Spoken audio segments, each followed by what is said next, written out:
All right. All right. Okay, so let's start. Um, if you belong to a group, um, try to choose a topic and send me an email. If after maybe 2 weeks, after next class, I don't have a topic from you, then I'll just choose a topic for you. Okay. So I'm just going to choose you a random topic. Okay.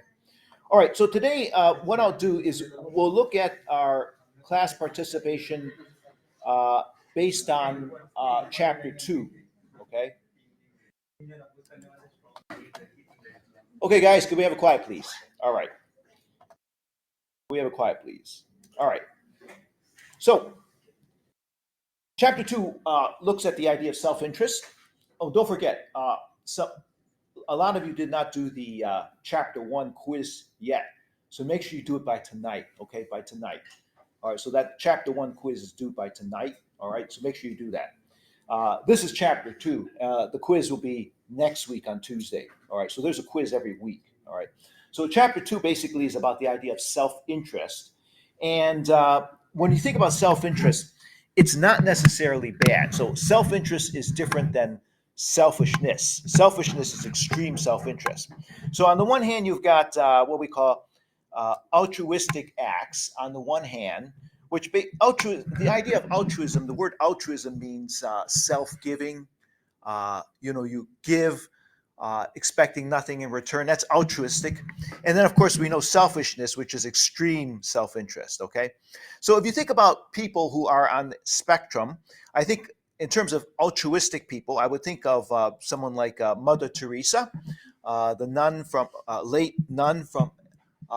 She worked in Calcutta, India, and she would do things like pick up people from dying on the streets, people whose legs are being eaten by rats and they're ready to die, and she would just pick them off the street, take them to her home for the dying, and just let them die, surrounded by people who care for them and love them. I mean, they have dying people had nothing to give her. They're poor people and they're out from the street, but it's something she wanted to do to help poor people, dying people.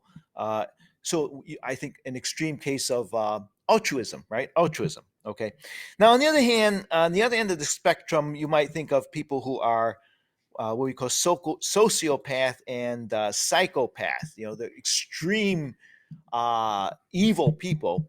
The difference is a psychopath, they say, is somebody who is psychologically born with defect. You're born with a psychological defect, which which makes you prone to evil, to doing evil things. All right, and unfortunately, psychologists tell us there are people like that in this world. Unfortunately, we don't know what's called. What maybe it's biological. It can actually be biological. All right, and then they say there are sociopath. A sociopath is someone who has been society has caused them to be that way. Oftentimes, parents or upbringing, bad circumstances.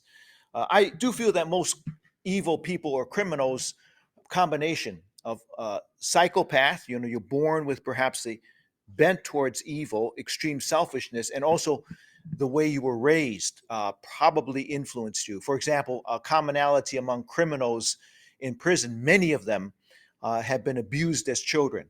And so perhaps that abuse has caused them, their psychopathic tendencies to become quite evil. So unfortunately, there are people like that in this world.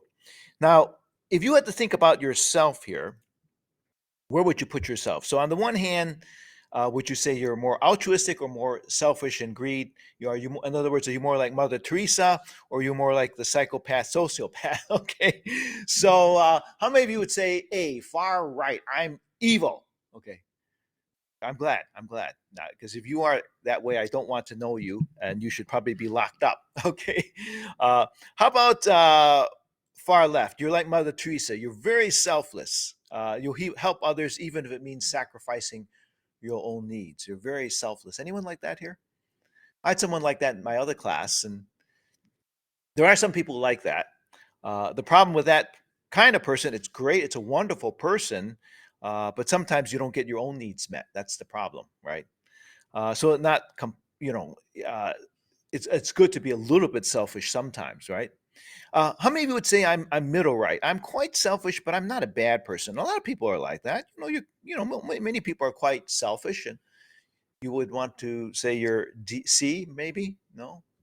Or how about middle left? I often think of others before myself. So you do often think of others before yourself. Okay, yeah. So some of you would do that, yeah. So you often think of others before yourself. And again, if you have that tendency, you have to be careful because sometimes you might uh, do things for others that you don't get your own needs met. So be careful with that. Uh, and I guess the rest of you would choose E, right? Most of the time, I think about myself first, and as most of us do, then others. But when it comes to my immediate family members and loved ones, I often think of their needs first. Most of you would say you're there? Yeah, okay. Yeah. So I think most of us are somewhere right around E, right in the middle there. And that's not necessarily a bad thing, okay? Because when we talk about self-interest, we're saying that self-interest doesn't mean you don't uh, act in the interest of others. We do act in our own self-interest, which is good, but we also consider the interest of others. So that's a balance, okay? So we can call it that healthy self-interest. I like the illustration of on an airplane. When you fly in an airplane, they give you a safety briefing, right? And on the safety briefing, they tell you, okay, if the cabin is to depressurize at 30,000 feet, an oxygen mask will drop down, okay? And they also tell you that if you're traveling with someone who needs assistance, like a small child, uh, are you supposed to put the mask on your child first and then yourself? Or are you supposed to put the mask on yourself first and then your child? What's the order? Do you remember? Yourself first and then the child. And when you hear that, you think, isn't that selfish? Shouldn't I help my child first and then myself? You think, but why do they tell you to help yourself first and then your child? Why did they say that? Why did they say put the mask on yourself first? What do you think? Yeah, so you can breathe, right? Because if you don't help yourself, you could pass out maybe, right? And if you pass out, you can't help your child, right? Yeah. So again, that's why we're saying healthy self-interest is a good thing because you need to take care of yourself before you can help others, right? So again, so we're saying self-interest can be a good thing as long as it doesn't become extreme greed. Like at Enron, self-interest became a problem when Enron executives uh, focused so much on profit and focused on profiting themselves that they did not consider the impact on others. So, okay. So now we're going to take a look at Kohlberg. Kohlberg has this theory from the chapter 2. Kohlberg is often written up in a lot of psychology textbooks and also in our ethics textbook. Okay, so Kohlberg has 6 stages of moral development based on the idea of self-interest. So the first 2 stages are pretty much self-centered, self-interested stage. The other 2 stages are stages in the middle. Okay, where most of us would call ourselves we're in the middle. We consider our duty to society. We're still self-interested, but we also consider society.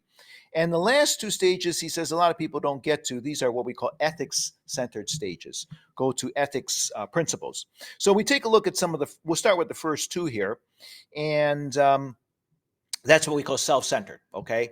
Like, for example, stage 1, children are obedient because they're afraid of being punished or want to be rewarded. If you're a parent, you probably know that children, are they self-centered? Are children self-centered? Yeah. Toddlers are selfish. Are they selfish? Yeah, I think they are, right? Uh, I like what I call the toddler property laws. Toddler property laws. They are, if I like it, it's mine. Okay. If it's in my hand, it's mine. If I can take it from you, it's mine. If I had it a little while ago, it's mine. If it's mine, it must never appear to be yours in any way. If I'm doing or building something, all the pieces are mine. If it looks like mine, it is mine. If I saw it first, it's mine. If you are playing with something, you put it down, it automatically becomes mine. But if it's broken, it's yours. Toddlers, they think that way, right? Because they're naturally selfish. And is that a bad thing? No, it's human nature, right? It's human nature.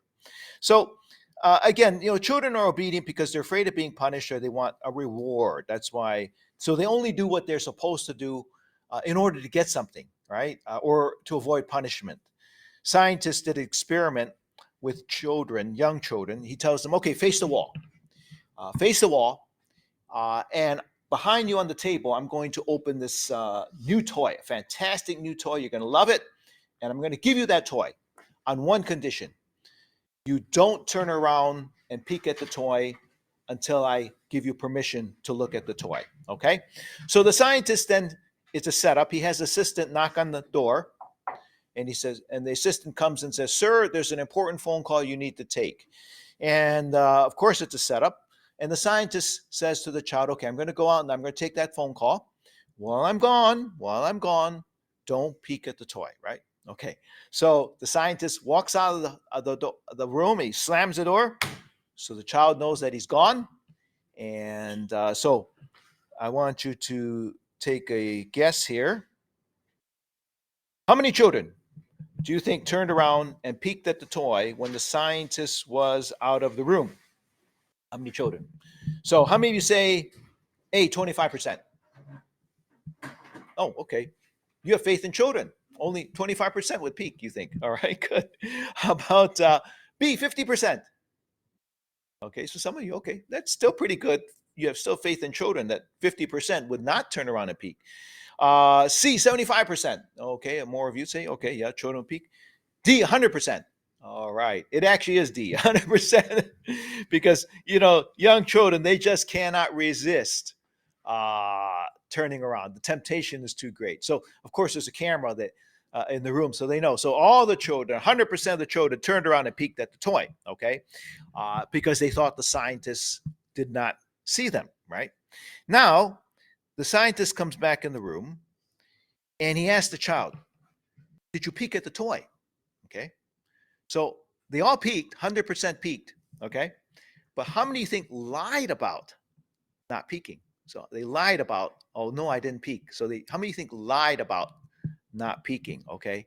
So how many of you say A, 50%? Okay. B, 75%. Okay. So more lie. Okay. C, 95%. Okay. More of you. Okay.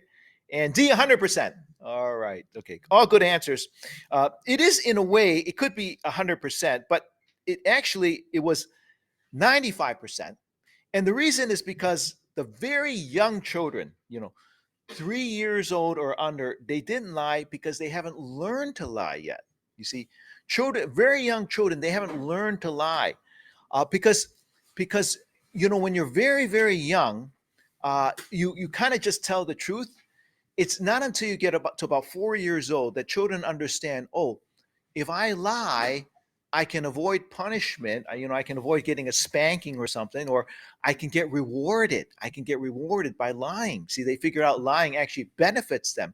So by 4 years old, they kind of figure that out. And so basically, those who say 100%, well, it's true. 4 years old and over, when they know how to lie, they all lied. Okay. But your very young children, about 3 years old or under, the only reason why they didn't lie is because they didn't understand how to lie yet. Okay, so you're both right, but it is 95%, except for the very, very young children. Okay, so again, that's the first stage. We are obedient only because we want a reward or we're avoiding punishment. Okay, so we see that in the experiment. Now, the other stage two, we move up a little further. It's a little bit better because in this case, we might do good, but only out of self-interest to get something in return. So this is what this term called instrumental purpose means. I do it for a purpose, to get something, okay? And exchange, to get something in exchange, right? An example is a rough-looking man. He goes to the pastor of a church. He says, pastor, there's a family that attends your church, and they're very poor. They don't have enough money to pay the rent, and they're going to be evicted. and I'm wondering if your church can take a collection so that they can pay the rent. And the pastor says, yes, we can do that. Thank you for bringing this to our attention. By the way, can I ask who you are? And the man says, I'm their landlord. So, in other words, the man is seeking help for the family for what? His own self-interest, because he wants the rent. Okay, he wants the rent. So he's trying to raise money for the family so he can get paid. Okay, so that's basically stage two. We do good in order to get something in return. Okay, so that's stage two. Now, in the next two stages, Kohlberg says these are what we call society or social centered. Okay. Like stage three is looking at the expectations of others. In other words, we follow others to know what is right and what is wrong. During the pandemic, we all wore a mask. We all did social distancing because we looked around. It was the rule, first of all, but we all looked around and we saw what others did. Now, after the pandemic, the mask restrictions were lifted. 1 year ago, in the winter term, the mask restrictions in Ontario were lifted. In other words, they said there's no mask requirement in public places. But at Seneca, the president of Seneca College said that during last year winter term, he said that we still want to require masks in the classroom because there's a lot of viruses still going around. Okay, so you may not remember that, but he sent out an email saying that we want to still require masks in the classroom. But 1 year ago, it's quite interesting, nobody was wearing a mask, even though it was the rule at Seneca that you're supposed to wear a mask in the classroom. And what was the reason for that? Well, essentially, everybody looked around and found nobody was wearing a mask, so they think, well, I'm not going to. So a year ago, even though technically it was the rule that you're supposed to wear a mask at Seneca, nobody did because everybody followed everyone else, right? So sometimes we just look at the expectations of others and we follow along what others do. Okay, so that's we call social centered. Stage four, we also look to our duty, and basically we do follow the laws or the rules. Okay, we follow the rules of society. Okay, so now this professor, Dr. Arley, he has degrees in psychology and business. He does research on lying. So you might say he's an expert on lying. He wrote a book on lying and honesty. And he wanted to see how to move people from, let's say, stages 1 and 2, a very selfish sort of stage, to a more society-oriented stage. We do our duty to society. We follow the rules. So remember, stages 2 and 3, we look at the other people, and we also follow the rules. We follow the codes of ethics. Okay, that's stages of stage 4. We follow the ethics codes, and so what he did was he did this experiment and about lying, and he had students in various universities in the United States. And he had them participate in an experiment. So he had the students, like in a classroom like here, take a test. Now, this test was not for credit, it was part of the experiment, but the students, they knew they were part of an experiment. He says, okay, I want you to take this test, solve as many problems on this test as you can. And they're all solvable problems, but he didn't give them enough time to finish the test. Okay. So he said, when I call time, I want you to stop, and I want you to take your test to the front of the classroom and put it through the shredder. Okay, put it through the shredder in the front of the classroom. Shred your tests and verbally tell me how many problems you solve. Okay, and the more problems you solve, the more money you receive. Okay, so if you say you solve 5 problems, you'll get money based on 5 problems. So more problems, you get extra money. Okay. So there's an incentive to lie because you already know I put my test paper through the shredder, right? And, if I maybe exaggerate, add on, 2 or 3 more problems, I'll get more money. Oh, what, would you lie about it? Maybe, right? Okay. So let me ask you this question here. How many students do you think lied to get more money? So think about yourself, think about your fellow students. Okay, you're in that experiment, and you take the test, you call time, and you put the test through the shredder, and you verbally tell the scientist how many problems you solve. So how many problems? How many think A, zero lied? Okay. B, 1 to 25%. No, okay. C, 25 to 50%, 26 to 50%. Okay. So you think maybe 50% of the students or up to 50% of the students lied. Okay. D, 51 to 75%. Okay. So more of you. Okay. Okay. E, 76 to 90%. All right. So some of you say, okay. F, more than 90%. Oh, okay. So you don't have faith in your students. You think they're all a bunch of liars, right? And guess what? You are right. More than 90% lied. Yeah. So if you think you would lie, don't feel bad. You know, just about every student did lie. Because, just it's interesting. I guess people are people. You act in your self-interest, right? And Arlie says, he fixed a shredder, so it only shredded the border of the test, so researchers could later check to see how many problems the students actually solved, right? So he could check, right?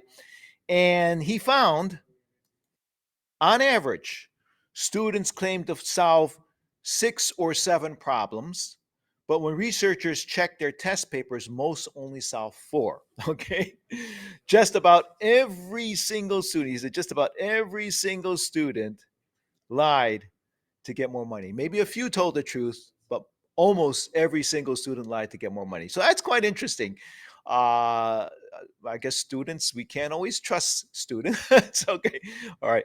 Now, but that's okay. I mean, that's stage 1 and 2. We're selfish. We lie in order to get reward. Okay. We do what is in our own self interest. So that's stages 1 and 2, being selfish. But Arlie wanted to see, is there a way that I can move them to stage 3 and 4? So he made a variation in the experiment with a different set of students. He said, okay, now we're going to do that test, answer as many problems as you can, and bring it, you'll put it through the shredder, and you get paid based on the number of problems. However, before you start the test, do a little exercise on a scrap piece of paper. Before you take the test, write down as many 10 commandments as you can remember. Okay, so this is not part of the test. No one's going to see it. Just write down as many of the 10 commandments. 10 commandments are, if you're Christian or Jewish, it's come from the Bible. Muslims have their own commandments. So, people could get, even if you're atheist, you belong to no religion, you can always guess, what some of the commandments are. In other words, rules of right and wrong from religion. And even if you don't belong to a religion, he says, you guess. What do you think are the 10 commandments, the rules of right and wrong? So people might guess, maybe don't steal, right? So that don't steal is there. Don't murder, that's something people always think about. Some people might think, oh, don't lie, maybe. Okay. So after that, crumble up the paper, throw it away. Okay. Then take the test. Everything is else the same. You take the test, put it through the shredder, and you tell the experimenter how many problems you solved. Okay, so after that one variation of writing down the 10 commandments, now, how many students do you think lied to get more money? Okay, how many say 0? Okay, how many say 1 to 25%? Okay, so an improvement, you think. Less students lied. How many say 26 to 50% lied? Okay, maybe a little, that seems to be an improvement. How about 51 to 75%? Okay, so more of you think that. 76 to 90%? All right, so you still think a lot of students would lie? More than 90%. Okay, all right, all right, all right. So a lot of you still think a lot of students would lie, okay, which makes sense probably, a lot of students would lie, but surprisingly, 0. Can you believe that? I was surprised. Even Dr. Arlie was surprised, that this one exercise of writing down the 10 commandments, not everybody knows all the commandments. Maybe you write down 1 or 2 or make some up. But after that, nobody lied. Now, what do you think made the difference? I mean, why does that suddenly change everyone's mind that they should tell the truth? Any ideas, you think? Well, Dr. Arley suspected, and his thesis was, none of the students could remember all 10 commandments, but not a single student lied about how many problems they solved. It didn't matter if they were religious or atheists, even though they're atheists, no religion, don't believe in God. They all told the honest truth. Can you believe that? And he says, writing the 10 commandments reminded students of their moral responsibility. Okay. In other words, a lot of students probably think, okay, don't steal, don't murder. You can kind of guess that. And maybe a lot of students might think, oh, don't lie, and just writing these ideas, these are universal. Basically, remember we talked about universal ethical principles. We said, don't murder, don't steal, don't lie. Those are basic universal principles in every culture, right? In every religion, and even if you're an atheist, you kind of believe those things. And I think this idea of writing, oh, don't lie, you think, oh, maybe I shouldn't lie. So it just reminds you, don't lie. Okay, so it's quite interesting.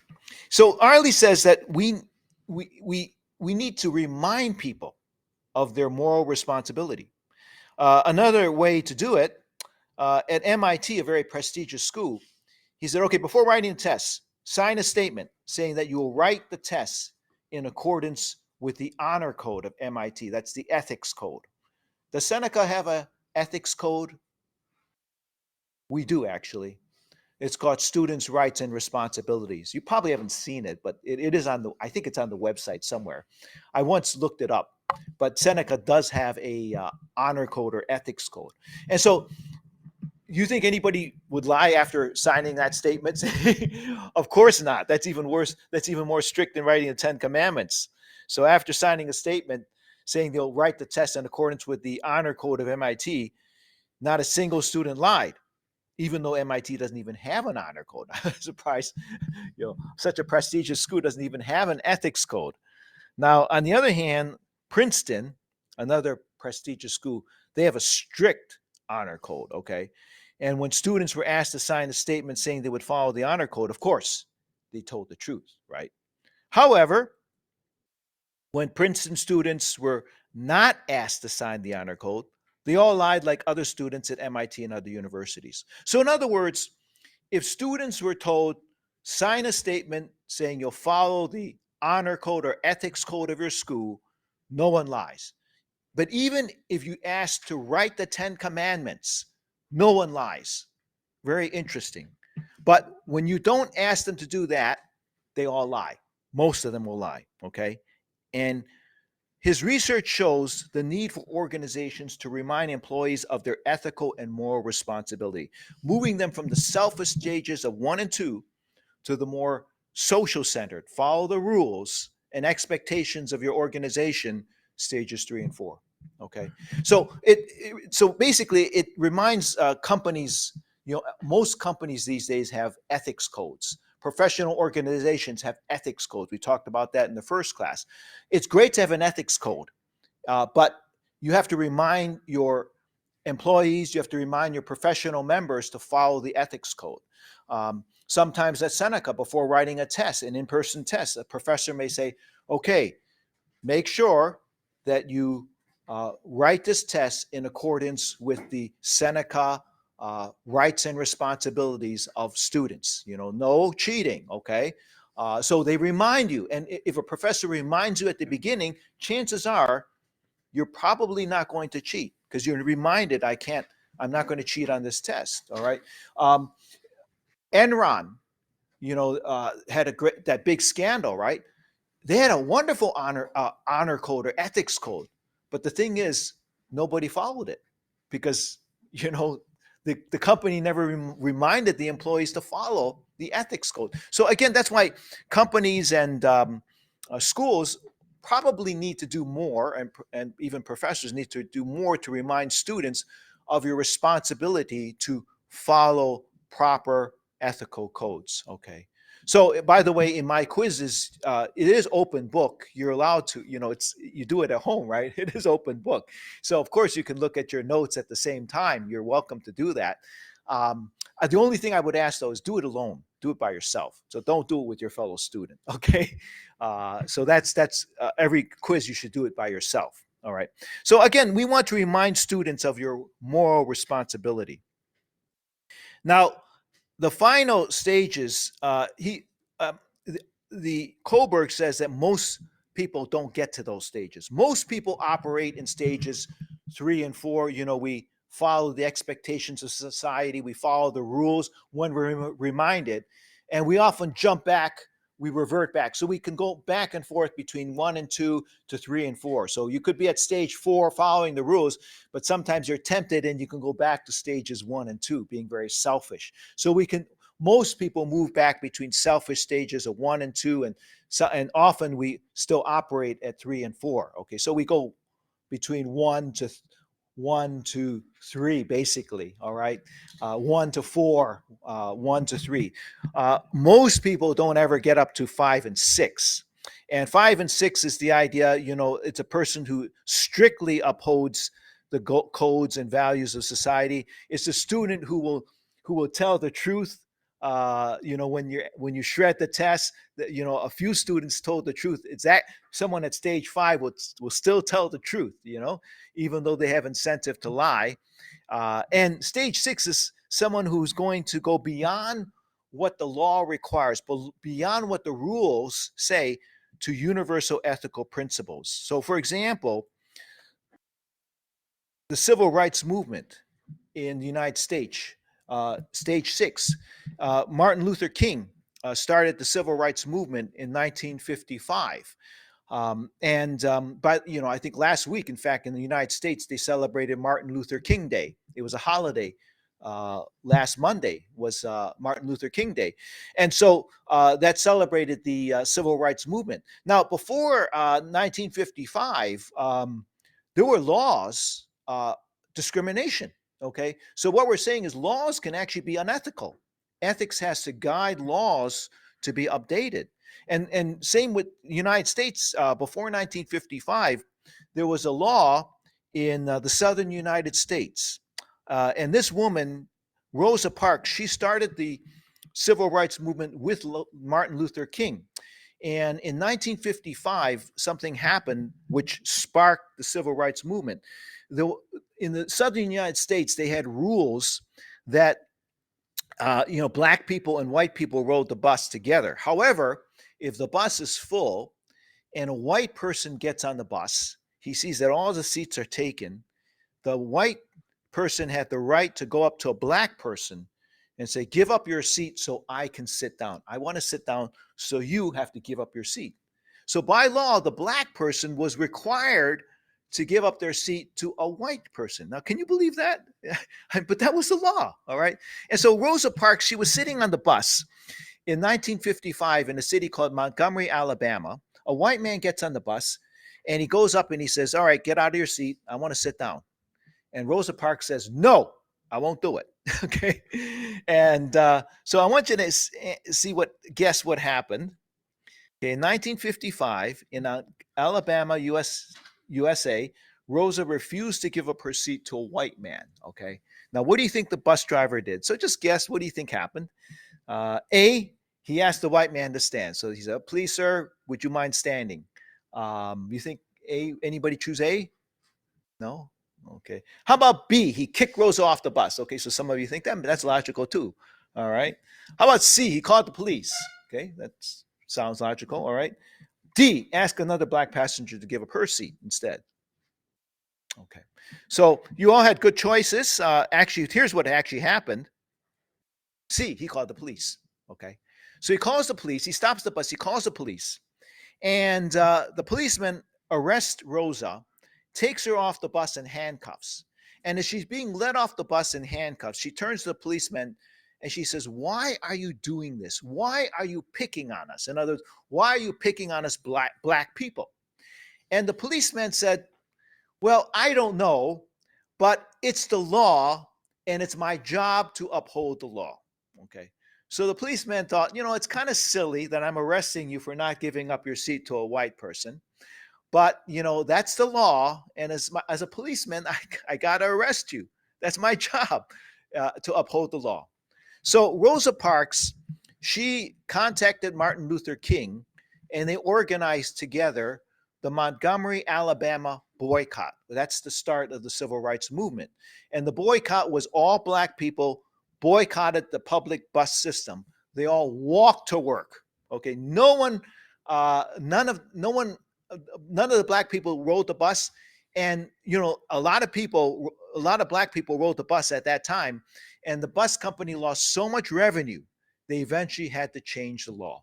Okay, so again, what we're saying is that a person in stage 6 is someone who sees the injustice, the unfairness, the unethical principles of laws, and they seek to change them. Okay, so again, something can be legal but still unethical. All right, and ethics guides the laws to be updated. So legal reasoning is necessary but not sufficient. The law provides a moral foundation. However, just following the law is not good enough. Ethics must go beyond what the law requires. So laws change in the future to follow ethical principles. So look at some examples. Slavery at one time was legal, right? A lot of people in the United States owned slaves brought in from Africa, okay, black slaves. And it wasn't until 1865 that it was abolished. Women, we did a case last week about women, women did not have equal rights in one country, but even in the United States, years ago, before 1920, and back in the 1920s, women were thought to be dumb, not as smart as men. So they had no right to vote, okay? Because they weren't smart enough to vote, okay? And so there was discrimination against women, did not have the right to vote until 1920, okay? And more recently, gay marriage in Canada wasn't legalized in 2005 and wasn't legalized in the United States until 2015. We talked about that last week. So what we're saying, ethics is based on the principles of fairness, equality, equal rights, that the idea of rights. People have basic rights. People have the right to be treated without discrimination, equally, okay? And based on those rights, laws had to be changed, okay? But again, you see, it takes time. It takes time, all right? So that's stages 6, okay? A person who will go to change the laws, beyond the law. Now, let's do today's case. It's called The Parable of the Sadhu. Originally, it was written in the Harvard Business Review, prestigious business review. But it's actually not a business case. It's not in a business setting. Actually, it was written by a man who was a business executive at a prestigious bank, Morgan Stanley. And he wrote it based on his own personal experience mountain climbing. So his name is Bowen McCoy, and he retired from as a bank executive, and he currently does ethics workshops. So he trains people in volunteer organizations such as the Red Cross to about ethical principles. He sometimes goes to MBA schools to talk about ethics. He even trains business executives about ethics in business. So he's a former business executive himself. And he always, in every one of his ethics workshops, he gives this case, the parable of the Sadhu, okay? Now, he talks about his experience climbing mountains in Nepal. Anybody here from Nepal? Okay, you're from Nepal. Okay, you know that the world's highest buildings, mountains are in Nepal, right? So have you done any mountain climbing yourself? No? Okay, yeah, dangerous, kind of dangerous. Any mountain climbers here? Yeah, but if you're a true mountain climber, a lot of them go to Nepal, and they seek to climb the highest mountains like Mount Everest, right? Tallest mountain in the world. And McCoy, he was a mountain climber. And everyone's dream is to climb Mount Everest, the tallest mountain in the world. And so he took 6 months off work, a 6-month sabbatical from work.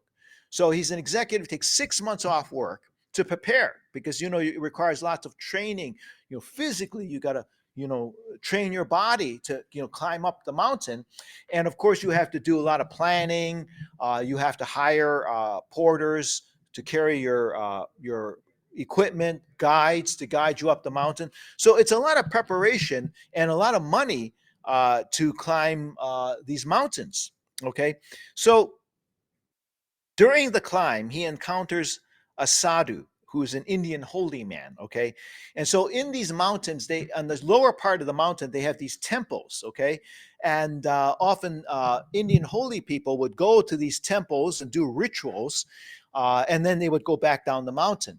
Now, some of these, one of these Indian holy men, he actually got lost. Okay, and he went up the wrong way. He went up high up the mountain instead of going down, and he almost froze to death. He would have frozen to death had not some mountain climbers discovered him, and they tried to help him. Okay, so based on this experience, he talks about ethical decision making. Believe it or not, he talks about factors which influence our ethical decision making. Okay, and so he talks about it's a long case. I'm going to summarize it for you. So it's a long case. If you have the textbook, you're not required to get the textbook, but the full case is written up in the textbook. But I'll summarize it for you, and then we'll have some discussion questions in your groups. All right. So so he's preparing to hike, and he hikes with his friend Stephen. So he and his friend Stephen hike together up the mountain of Mount Everest. Okay, and they hike along with people from all around the world. All right, and at 14,500 feet, so maybe I don't know, about maybe halfway up, McCoy, Stephen, and other climbers, they make camp in a hut. So they provide these huts. There's no electricity or anything like that, but it's just shelter for climbers to shelter before they continue on to the most difficult part of the mountain. So they make camp in this hut, and early the next morning, they continue on their way. Now, the team from New Zealand went first, and they're the ones that discovered the Sadhu. So the New Zealander found the Sadhu first. And the New Zealander saw the Sadhu, almost frozen to death. So he picks him up and he puts him on his shoulder, and he carries him partially down the mountain. Okay, because the Sadhu, he's not wearing a whole lot of clothes, and so he's practically frozen to death. And he sees McCoy. So McCoy is climbing up the mountain with Stephen, and he dumps the Sadhu in front of McCoy, and he's quite angry. He's angry because the Sadhu delayed his climb to the top. He's angry because he said, I had to pick him up and carry him partially down the mountain, which required his energy and time. And he wanted to get to the top of the mountain. But he carries him partially down. So he's quite angry that the Sadhu delayed him. And so he plops him down in front of McCoy, and he says, okay, I've done what I could. Okay. You've got porters and guides. Porters, again, you hire people to carry your equipment, guides to guide you up the mountain. You care for him. Now, I'll give him to you. We're going on. So I got to go back up the mountain. Okay. So what does McCoy do? McCoy says, in the case, this is a quote from the case, I took a carotid pulse and found that the Sadhu was still alive. Stephen and the four Swiss, so they had some people from Switzerland, began stripping off their outer clothing and opening their backpacks. Okay, soon the Sadhu was clothed head to foot. So basically they took off maybe some of their jackets, put it on the Sadhu, and they warmed them up, basically. They put clothes on him. And he was not able to walk, but he was very much alive. I looked down the mountain and spotted the Japanese climbers marching up with a horse. So apparently you can take a horse at least partially up the mountain. And so the climbers had a horse to help them carry their equipment. So McCoy says, okay, they warm him up. Sadhu's still very much alive. They said that the Sadhu actually even moved around a bit, but he wasn't able to walk. That's the thing. And so McCoy says, without a great deal of thought, I told Stephen, his companion, and one of the guides, I was concerned about withstanding the heights to come. He was concerned about climbing over the most difficult part of the mountain. I wanted to get over the pass, the most difficult part of the mountain. So I took off after several of our porters who had gone ahead. So basically, McCoy said he was still thinking about getting to the top of the mountain. He said, I'm quite concerned because he knew that the most difficult part was coming, and he was anxious. So he told Stephen, "Got to go," and he left the Sadhu with Stephen. He rushed off after some of the porters that he had hired to continue up the climb to the mountain. Okay, and so McCoy, he left the Sadhu with Stephen, and he pressed on toward the peak of the mountain. Okay, and he made it. He made it. McCoy made it to the peak an hour before Stephen. He was really excited, because this was his once in a lifetime opportunity to make it to the top of the mountain. All right. And now Stephen arrived an hour later. Stephen arrived at the summit an hour after I did, still exhilarated by victory. He's really excited. I ran down the slope to congratulate him. So McCoy, he already forgotten about the Sadhu. He was just so excited he made it to the top of the mountain, and he ran down to congratulate Stephen. Now, Stephen, however, he was struggling. First of all, he didn't want to leave the Sadhu, but he had no choice. He had to leave the Sadhu, and he struggled back up the mountain because he couldn't help the Sadhu by himself. He was suffering from altitude sickness. He was walking 15 steps, then stopping, walking 15 steps, then stopping. The guide accompanied him all the way up. So he really struggled to get to the top of the mountain. So he finally left the Sadhu, and he struggled to get to the top of the mountain. And when McCoy met Stephen to congratulate him, actually Stephen was quite angry that McCoy left him with the Sadhu. When I reached him, Stephen glared at me and said, "How do you feel about contributing to the death of a fellow man?" And he's thinking about the Sadhu, right? McCoy already forgot about the Sadhu, but Stephen was still thinking about the Sadhu. Actually, they don't know if he ever lived or died. They never saw him again. So McCoy asked Stephen, "Is the Sadhu dead?" I inquired. "No," replied Stephen, "but he surely will be." Because Stephen said, I had to leave him, and he thinks that he'll die without help. But they don't know for sure because they never saw him again. So what happened after Stephen left, or when McCoy left, Stephen tried to help him. Stephen, he waited for the Japanese to arrive with the horse, and he asked them, "Could I use your horse to transport the Sadhu back down the mountain to safety, back to the base camp?" And the Japanese said, "No, we need our horse." Okay, so they wouldn't give him the horse. And then he asked the guides and the porters, carry down the Sadhu down to the hut that we stayed at. But the porters and the guides, they only could carry him partially down the way. And they said, "No, we can't carry him down all the way. We just don't have the energy because we got to take you back to the top of the mountain," right? So they only carried him partially down the mountain. And then McCoy said to Stephen, he says, listen, we all cared, okay? We all gave aid and comfort. Everyone did his bit. The New Zealander carried him down below the snow line. I took his pulse and suggested we treat him for hypothermia. You and the Swiss gave him clothing and got him warmed up. The Japanese gave him food and water. They didn't give him the horse, but they gave him food and water, okay? The guides carried him down to the sun and pointed out the easy trail toward the hut. What more could we do? So the guides did carry him down partially, and they said, "Okay, you can take this trail back down to the hut." But the problem is they don't know if the Sadhu could walk. And as I said, they don't know if he lived or died. Okay, so he said, "Listen, what more do you expect me to do here?" Now Stephen, as I said, Stephen wanted to take him all the way back down the mountain, but that would mean giving up the climb to the top.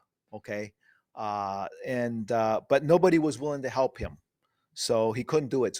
So reluctantly he left the Sadhu and went back up the mountain.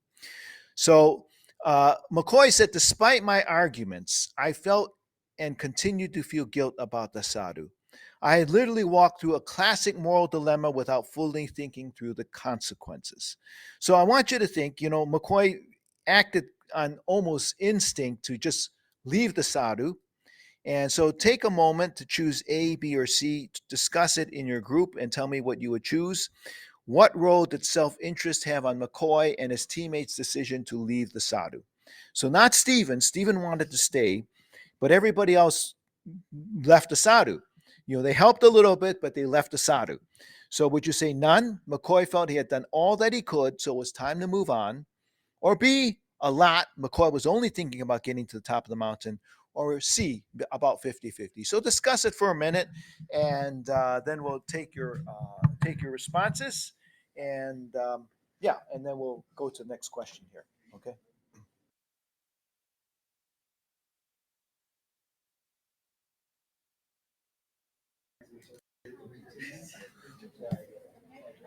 Okay, let's go around the room, and you tell me how many would choose A, how many chose B, how many chose C. Okay. Oh, we'll start here. B. Two of you. All right. So two of you say B. And why do you say B? Is could have done more for the son.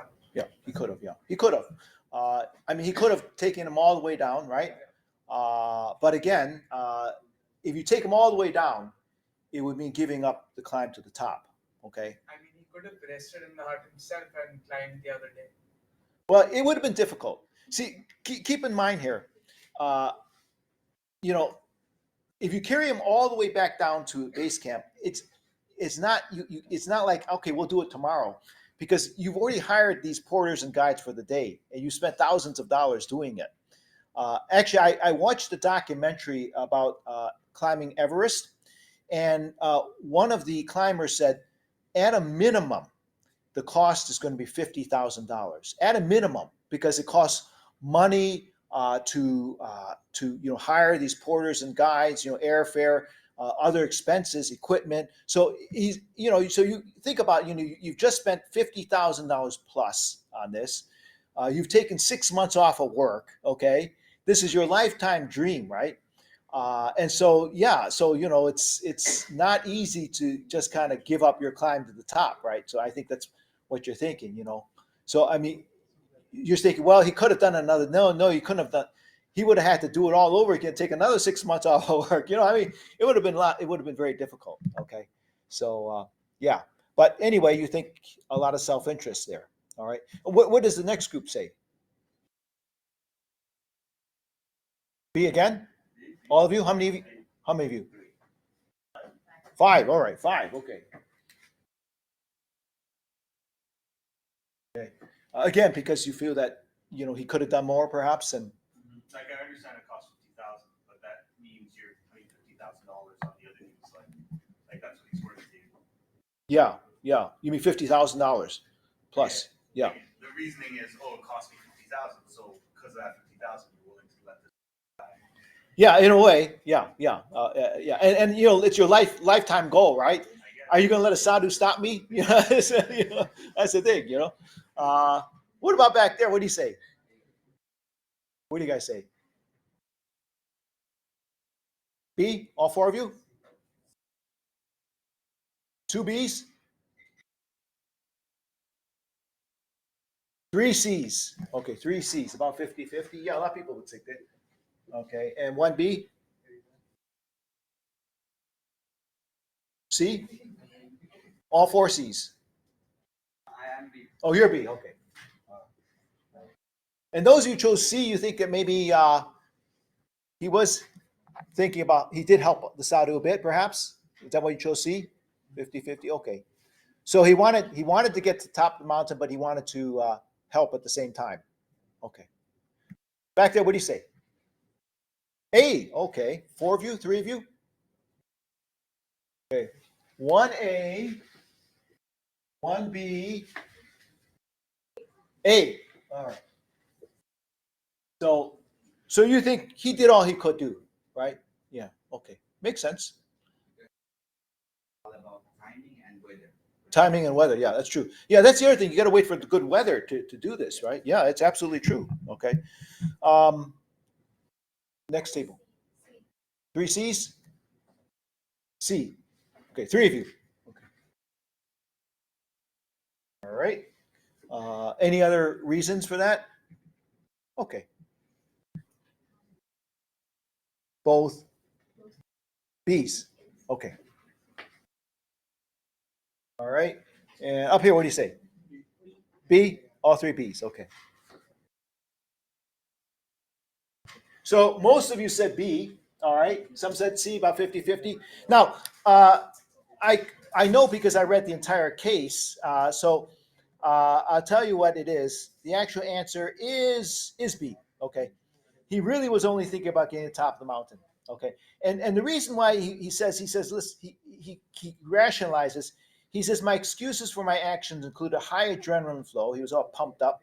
A superordinate goal. So remember, once in a lifetime opportunity, common factors in corporate situations, especially stressful ones. So basically, he's saying, I mean, again, he spent over $50,000 preparing. Okay, he's pumped up to get to the top of the mountain, and he wants to get over the most difficult part. Superordinate. This is a once in a lifetime opportunity, and you're thinking, if I do more and carry the Sadhu all the way down the bottom, I may never have this chance again. I took 6 months off of work to do this. And that's something a lot of us would say, well, it might be selfish. He was only selfish. Okay. But can you blame him? I want you to think about yourself. And would you judge this? Let's take a vote on this one. You think he did anything wrong? Because, sure, you could say, oh, yeah, he should have saved the Sadhu's life. But again, if you were in that same situation, thinking, I spent $50, maybe $100,000 you could spend on this. Okay. I spent 6 months, took time off work. This is my dream of a lifetime. Okay. And I've hired all these people. I may never get this chance again. Maybe he did what he could. You don't blame him. Now, he's asked this question in all his ethics workshops. Okay. And I'll tell you, in general, he says it's either 50-50, A or B, or A. A lot of people often win. A often wins. He says a lot of people said, I didn't do anything wrong, and they admit they would have probably done the same thing. Okay. So let me ask you, think about yourself. How many would say A? Okay. I would think more, huh? More? Yeah. Sure. You would have done the same thing. You spent all this money, right? But how many say B, definitely wrong? I would have saved his life, given up my climb to the top. Okay. All right. Okay. Again, it's not easy. For someone who's not a mountain climber, you said, yeah, okay, I give up my climb to the top. But if you're a mountain climber, it's really a powerful draw to get up to the top. It's almost an obsession to get to the top of the mountain. I give you this example here. Here's an example. In 2006, more than 40 climbers hiking Mount Everest, okay, more than 40 climbers hiking Mount Everest passed by and left a British mountaineer to die while pursuing their goal to reach the summit. So this was not a sadhu, this was another mountain climber, okay? And what happened was solo climber David Sharp, so he was climbing by himself, okay? 34 was found huddled 1,000 feet from the peak in a cave. He had succumbed to oxygen deficiency on his way to down the mountain. So this man, he did it by himself, and on the way down, he suffered from oxygen, lack of oxygen. Basically, he was going to die without help. Okay, he didn't have oxygen, and it said that more than 40 climbers passed him by.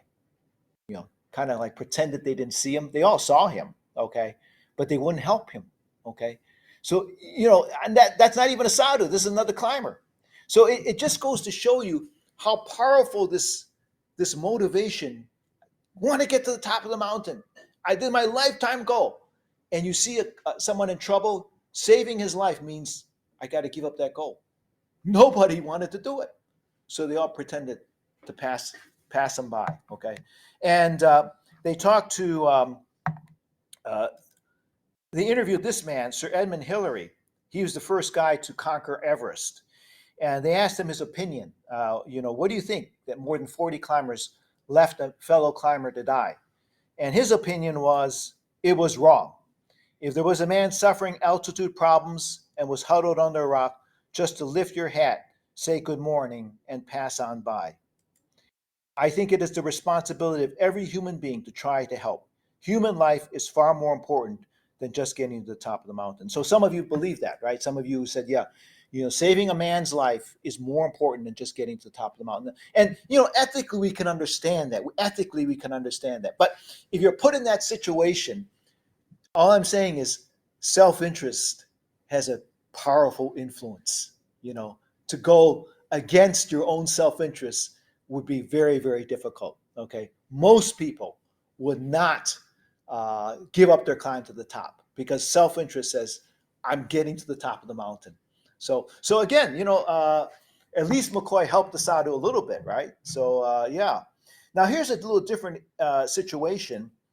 In 2010, a climbing team was forced to leave a British man, so another British man, Kinloch, to die on Mount Everest after he went blind at the summit. So this is a little different situation because apparently, I'm not a mountain climber, but apparently they say that some people can lose their eyesight, I guess because of the altitude.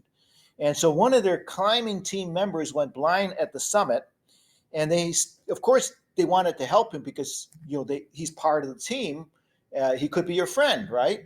And so they tried to help him. It took about 4 hours for the team leader and a Sherpa to help Kinloch descend just 1,000 feet. 8 hours and 2 Sherpas later, the team realized they would all be in trouble if they continued at the same pace. So 1,000 feet is nothing. We're talking 40,000 plus feet here. To get down to the mountain, and the guy's blind, and so they're thinking, oh my goodness, this is taking forever.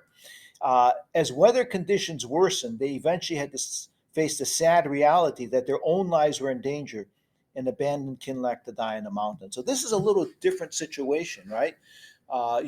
Storm was coming in, and they knew that it was taking so long to get to the bottom. They will never make it if they continue to help him. So can you imagine the scenario? Here's a guy he could be your friend, and you say, I'm sorry, my friend, but we have to leave you here. Leave you there to die, right? I'll see you in the next life. What are you going to say, right? What are you going to say? But that's what they did. They had to leave this guy to die in the mountain. But ethically, maybe this is justified because it's the idea of the greatest good for the greatest number. We sacrifice the life of one person to save the lives of the rest of the climbing team. Yeah. So again, the different situation. And when we think about the Sadhu, some students have said, well, maybe the Sadhu did it on purpose. One student suggested, because, these Indian holy men, they often go through rituals of self-discipline. Maybe he intentionally went up there to freeze. Some students suggested that. These are the guys. Sometimes they're the ones that lie on the bed of nails, right? You ever seen that on video? They lay on a bed of nails. They intentionally suffer. Some of them they hold up one sadhu. And more than one. They hold up one of their arms, right? And they don't put it down. Okay, you know what happens? They suffer extreme pain at the beginning, but because of their self-discipline, they keep their hand up because all the blood rushes out. And after some time, it basically the hand dies because the blood rushes out of the arm, and it's stuck there. The sadhu can't lower it even if he wanted to. So I guess it's an act of self-discipline. It requires extreme self-discipline. It causes extreme pain to leave your hand up there and basically allow your arm to die, okay? So these sadhus, they do some crazy things, all right? And so some students suggested, well, maybe he intentionally went up there to freeze. I don't know, right? So again, it's not what McCoy did. Maybe he was definitely self-interested, but maybe some students say, well, maybe he was justified. And again, a lot of people say he didn't do anything wrong. Okay. Now, what do you think about this? What stage of Kohlberg's stages of moral development do you think McCoy was at based on his decision to leave the Sadhu? So he decided to leave the Sadhu. So remember, these two, the first two are the self-centered, the middle two are society-centered, and the last two are ethics-centered. So just take a guess, talk in your group, choose stage 1, 2, 3, 4, 5, or 6, okay? And I'll go around the room in a minute and check your answers.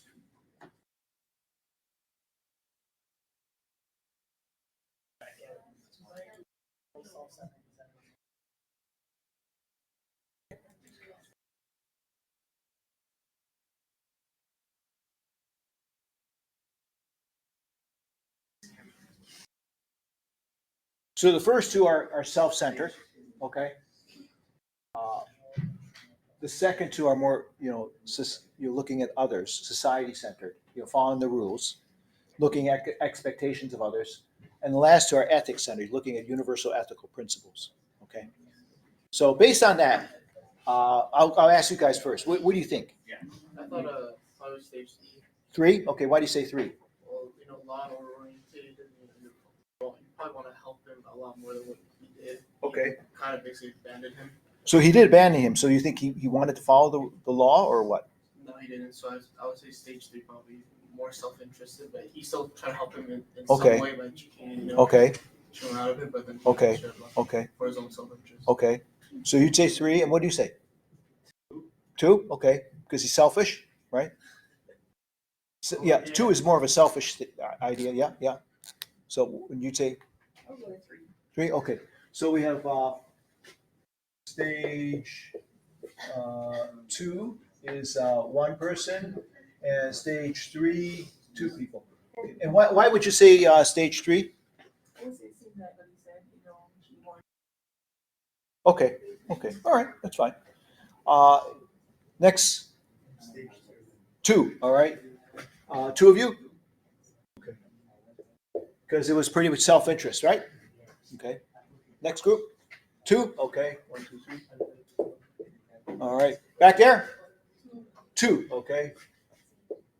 Okay. Back there? 2, okay. There's one more. Next table? All two. Okay, so 5 of you. 5. Okay, so there's actually, yeah, no, there's actually 7. Yeah, so, okay. All right, and 2, okay. All right, so most of you did choose 2, but actually, I mean, 2 it makes sense because he was definitely self-interested, but actually, in actual fact, it was actually 3, and the reason is because expectations of others. Basically, he did what everyone else did. Everybody was willing to help a little bit, right? But nobody wanted to stay. So, as I say, sometimes the expectations of others, the law or expectations of society is not always correct. So, let's say it was wrong to leave the Sadhu, yet everybody wanted to leave the Sadhu.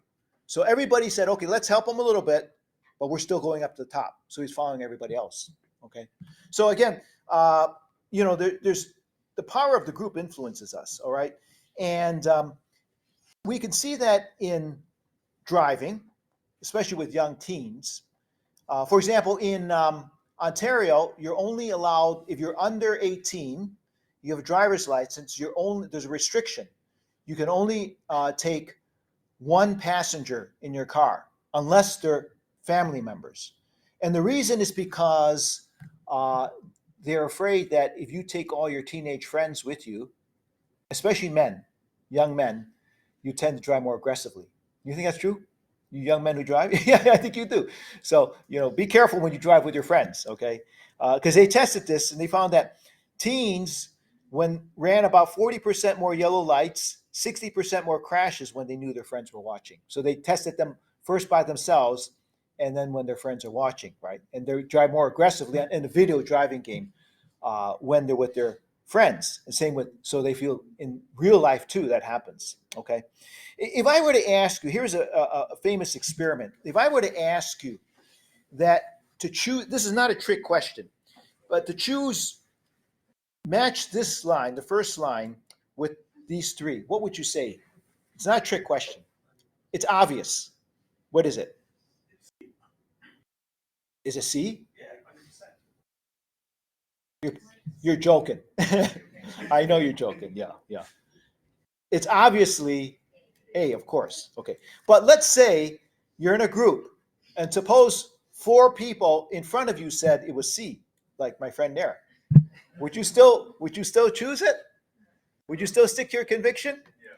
Well, Milk, there's a not this is Ash. He did an experiment in the 60s and it's been repeated many times, okay? And he found that the majority of people, okay, would choose to go along with the group. Ultimately, would choose to go along with the group. Yeah. Let me just show you a 1 minute clip from the actual experiment and see what happens here. Okay. This is called the Ash experiment.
So you see, the first time he went along with his conviction, right? But then ultimately he went along with the group. And again, it's been repeated over and over again, this experiment, and they found the same result. A few people will stick to their conviction, but the vast majority of people will go along with the group. Okay, and that's just the way, because we want to follow the group. Okay, we want to follow the group. So in ethics, the same way, the group influences our decision making. All right. Stephen was different. He felt he had to do everything he could to save the sadhu's life in accordance with his Christian ethic of compassion. I had a utilitarian response: do the greatest good for the greatest number, give a burst of aid to minimize the sadhu's exposure, then continue on our way. Stephen was the only one on stage 6 because he was the only one willing to give up his climb to the top in order to save the sadhu's life. No one else would do it, but no one was willing to help him, so he had no choice but to leave the sadhu. One other question: if the sadhu had been a beautiful Western woman, do you think McCoy would have acted differently? How many say yes? All right, a lot of you do. Anyone say no? Okay, all right, all right. Well, we don't know for sure because it wasn't a woman. But let's face it, the sadhu. Sadhu is not very attractive. Okay, so we'll take that note. But according to research, it probably would have made a difference. Most likely, it would have made a difference because external factors such as appearance do influence our decisions. I like this study from Alan Slater from the University of Exeter, and he discovered, according to his research, he says attractiveness is not in the eye of the beholder. We hear that phrase, attractiveness is in the eye of the beholder. He says, no, it's innate. You're born with it. So he did this experiment. He had babies, newborn babies. They haven't been socialized yet, okay? He showed them two pictures, one with an attractive face, one with an average looking face. And he found, look, infants look longer at attractive faces than unattractive faces. Why? He says it because it's innate. We're born that way. I got a friend, he has a young son, okay? And he says, I can never get my son to get a haircut because he hates getting a haircut. He's always jumping around. He wants to run away. He says, but then I discovered there's one way I could get him to get a haircut. I get a young, attractive girl to cut his hair. And I'm serious. He says, if I can get a young, attractive girl to cut his hair, he'll sit still. I go, you got to be kidding me. He's just a kid. But the kid, whatever for reason. So I think it's interesting. Attractiveness is innate. We're born that way, drawn to attractiveness. Cute babies get more attention by their caregivers. Okay, and another experiment. This woman is waiting for a car. Okay, and I saw this on video. Everybody passes her by on this busy street, but then they repeated the experiment, but they switched the woman with a beautiful model. You think it made a difference? You bet it made a difference. All these men stopped to help her. And they showed one man, he first passed her by, then he saw she was beautiful. He pulls over to the side of the road and he backs up his car to help her. Okay. So unfortunately or fortunately, but in our society, I mean, it's human nature that we are influenced by attractiveness, external factors. Now, so what we say in ethics is this. Sometimes in order to do what is right, to do what is ethical, we need to go beyond what is natural. Okay? It's natural to be selfish. It's natural to only help what is attractive. But to do what is right, sometimes we have to go against our own natural human nature. Okay? So I like what Mother Teresa said, who says, help the ugly, unattractive people, because each one of them, in her religion, she's a Christian, each one of them is Jesus in disguise. So I like that. She says, when I help the poor, when I help the ugly and unattractive, I'm helping Jesus. So that's how she goes against natural human nature. Okay, so we'll stop here. And if I did not get your attendance, I want you to come up and give me your name. Okay, so